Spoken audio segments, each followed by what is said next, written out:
Hello everybody, I hope you are well. It is Debbie Ison here of Tranquil Awakenings. I am a therapist and therapy trainer and I am answering your questions.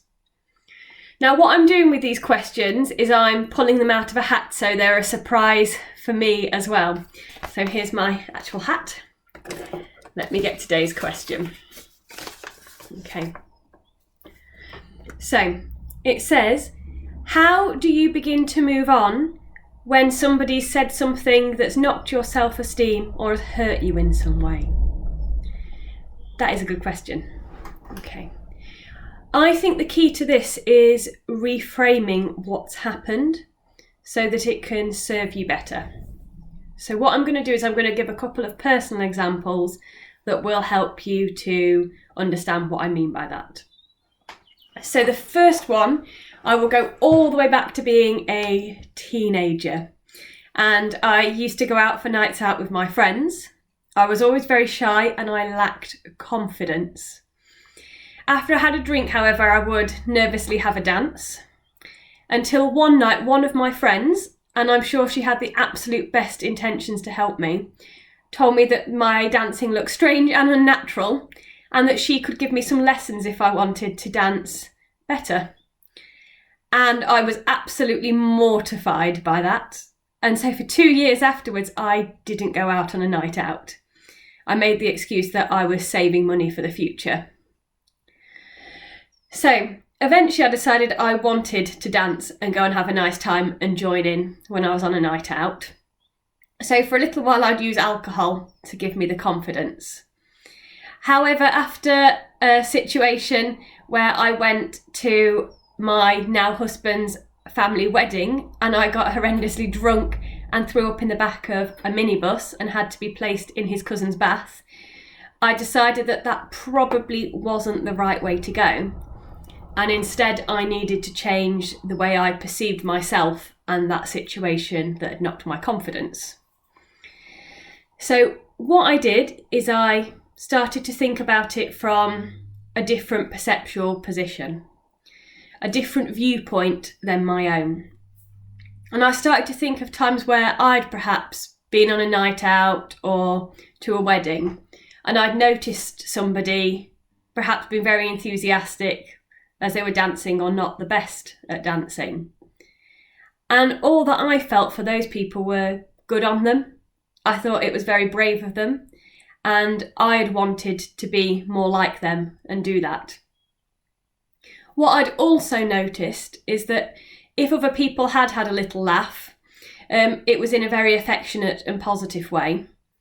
And on the rare occasions that somebody did say something more negative, it was more about their perceptions of themselves and how they viewed the world. So with that, I gave myself permission to view things from a different perspective. So now, I haven't drank alcohol since I was 21.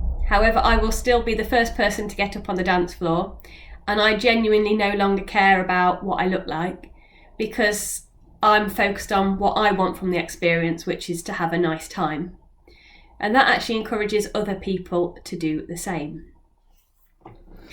So then thinking about another scenario of when somebody's hurt you, there was a situation a couple of years ago where a very good therapist friend, as she started to build up her business, started to take a lot of my material, things that I was sharing on my Facebook page, and they would start to spring up an hour or two later on her social media.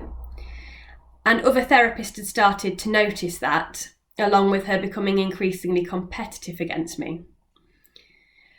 At the time, I was absolutely heartbroken with that because for me, there is no competition. I think it's fantastic that there are lots of different therapists out there, or with different skills, different attributes, and we can all help each other to grow.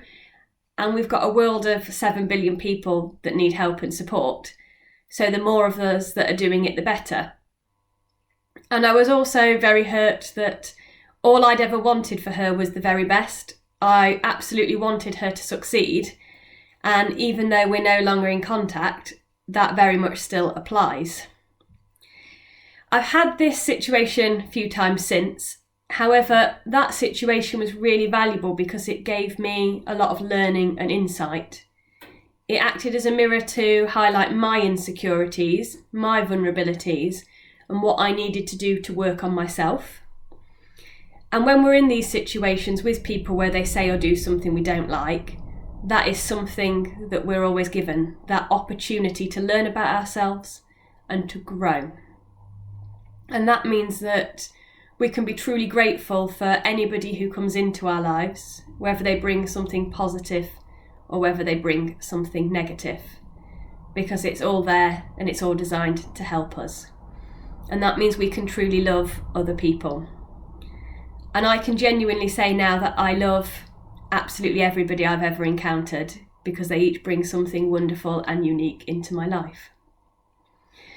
Now, in regard to that situation, what it also made me realise is I needed to look at it once again from a different perspective. That if she was spending all of that time using my things, imitating me, then there must be something on some level that she admired or looked up to about me, whether she was consciously aware of that or not. So it gave me that opportunity to look at the positives that I've got and the strengths within myself. And ultimately, my bigger goal and my bigger purpose doing this work has always been to help as many people as possible. So I came to the conclusion that if she was doing that, then that was good, because it was passing that message out there to more people and different people than perhaps I could reach. And that helps to heal and improve the world that we live in. So I hope through sharing those experiences, I've just given you a little idea of what you can do to change your perception. Reframe it. How might somebody else see it from a different perspective? What positives can you take from it about yourselves or the positive intentions of other people? What lessons can you learn from that situation? And how can they help you within your life?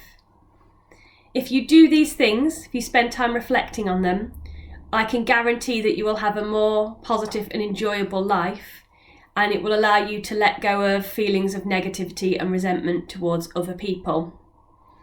It allows you to forgive others ultimately, and when you forgive other people, that frees you up for better things for yourself. It frees up your energy and it frees up your thoughts. I hope you found that helpful. Please comment on anything that you do that helps you to feel better if you've had a difficult situation with another person. And remember to like and share. Have a great day. Take care and bye-bye for now.